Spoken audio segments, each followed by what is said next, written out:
Se você tivesse colocado R$ 10.000 na Suzano em 2016, hoje estaria sentado em cima de mais de R$ 33.000. Mas, se você tivesse entrado em 2024, estaria no prejuízo. A pergunta que vale milhões é: abril de 2026 é o momento de 2016 ou de 2024? Nesse vídeo, nós não vamos te dar uma resposta pronta. Nós vamos te entregar a ferramenta. A ferramenta para você mesmo decidir. Aviso importante: este vídeo é uma análise educativa. Não é recomendação de compra ou venda. Em 1924, um imigrante ucraniano chamado Leon Pfeffer abriu uma portinha no centro de São Paulo. Ele vendia papel. Apenas papel. 100 anos depois, a empresa que leva o nome da cidade da primeira fábrica controla um exército silencioso de 1,5 milhão de hectares de florestas plantadas. E aqui está o primeiro filtro para o investidor. Quem manda nisso tudo? A família Pfeffer. Eles controlam 30% das ações através de uma holding. Isso é bom ou ruim? Para um negócio que depende de árvore que demora 7 anos para crescer, ter uma família que pensa na próxima geração, e não só no bônus do ano que vem, isso é ouro. Se você perguntar na rua o que a Suzano faz, vão dizer papel. Errado. A Suzano é uma fazenda de árvore geneticamente modificada que virou indústria. O dinheiro vem de duas frentes. Primeira, a commodity. Eles vendem polpa de eucalipto. Pense nisso como a farinha de trigo do mundo. Os chineses compram para fazer caixa de papelão. Isso é 75% da receita. Faturou quase R$ 10 bilhões no último trimestre. Segunda, o produto acabado. Aqui está o pulo do gato. Eles não vendem só a farinha. Eles vendem o bolo, o papel do seu caderno, a embalagem do seu perfume e o papel higiênico da sua casa. Isso faturou R$ 3,2 bilhões. A grande vantagem: o eucalipto deles no Mato Grosso do Sul cresce mais rápido e mais barato que o pinheiro canadense. Enquanto o vizinho gasta com aquecedor, a Suzano gasta com sol. A história recente da Suzano tem um nome: Projeto Cerrado. Uma fábrica nova, em Ribas do Rio Pardo, que sozinha produz 2,5 milhões de toneladas de celulose por ano. O custo dessa obra faraônica: R$ 22 bilhões. Para pagar a conta, a dívida da empresa subiu. A tal da alavancagem foi para 3,2 vezes. Muita gente viu isso e vendeu a ação correndo. Erro crasso de principiante. Olhem o resultado do quarto trimestre de 2025 que você vê na tela agora. O custo caixa de produção despencou para R$ 778 por tonelada. É o menor custo em anos. Agora, a cada navio que sai, sobra muito mais dinheiro para matar essa dívida. A dívida em dólar já caiu 3%. O monstro está sendo domesticado. Enquanto a manada corria, o investidor inteligente ficou e colheu os frutos. Chegou a hora da verdade. A simulação que separa o investidor curioso do investidor preparado. E aqui na Voz do Balanço, a gente não trabalha com número bonito. Trabalha com número que faz sentido. A pergunta mais importante antes de investir é simples: o cálculo considera o reinvestimento dos dividendos?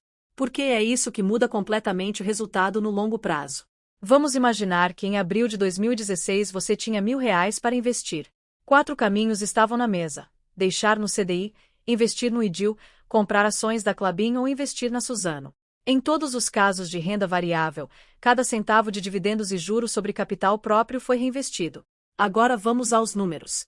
Seguindo o caminho mais conservador, acompanhando 100% do CDI, seus R$ 1.000 teriam se transformado em aproximadamente R$ 2.450.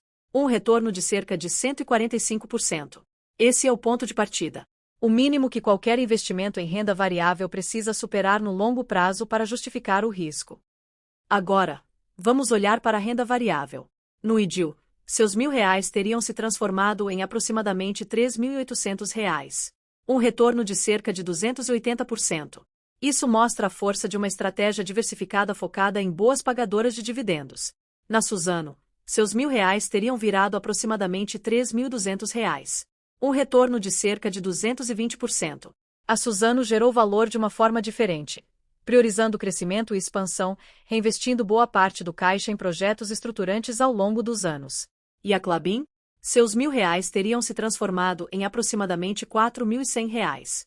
Um retorno de cerca de 310%.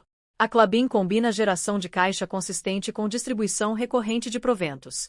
E quando esses dividendos são reinvestidos, o efeito dos juros compostos trabalha de forma silenciosa, mas poderosa. Agora, antes de seguir, um ponto importante. Essa simulação não é um cálculo milimétrico de centavo por centavo. Os valores foram estimados com base em dados históricos de fontes como o Banco Central do Brasil, plataformas como Status Invest e Investing.com, além de informações de relações com investidores das empresas. Em todos os casos, foi considerado o reinvestimento dos dividendos. Mas o objetivo aqui não é acertar o número exato. Pequenas variações de data, impostos ou metodologia podem alterar os valores finais. O objetivo é te mostrar como diferentes estratégias se comportam ao longo do tempo. E mesmo com essas variações, as conclusões permanecem. O CDI define o mínimo. O IDIL mostra o poder da diversificação. A Suzano evidencia o crescimento via reinvestimento interno. E a Klabin demonstra a força da renda recorrente combinada com juros compostos. No fim, a pergunta não é qual foi o melhor nos últimos 10 anos. A pergunta é, qual estratégia faz sentido para o investidor que você quer se tornar? Você não precisa decidir sozinho. Vamos abrir o placar da Faria Lima nesse exato momento de abril de 2026. No time dos otimistas, pesando R$ 72,73, temos o BTG Pactual e o Banco Safra. Eles olham para aquele custo de R$ 778 por tonelada e ficam animados. No time dos céticos, sozinho no banco, temos o Bank of America. Eles não mandaram vender, mas estão neutros, com alvo de R$ 57. Eles acham que o preço global da celulose pode dar uma respirada no curto prazo. Curiosidade: nos últimos 12 meses, as projeções dos otimistas para a Suzano acertaram 70% das vezes. A história pesa a favor da alta, mas o sinal amarelo do Bank of America serve para nos lembrar que commodity é ciclo. Hora de traduzir aquele número que assusta o iniciante. O release fala em 16,7% de FCF Yield. O que é isso na prática? Imagine que você compra uma máquina de vender açaí. Ela custou R$ 100 mil. No primeiro ano, depois de pagar todas as contas e a manutenção, sobraram R$ 16.700 líquidos no seu bolso. Isso é um FCF Yield de 16,7%. Isso é espetacular. Sobre os dividendos, pode esquecer. A Suzano não é um fundo imobiliário. Ela não pinga dinheiro todo mês. A estratégia dela chama-se recompra de ações. A empresa usa o caixa para comprar os próprios papéis na bolsa.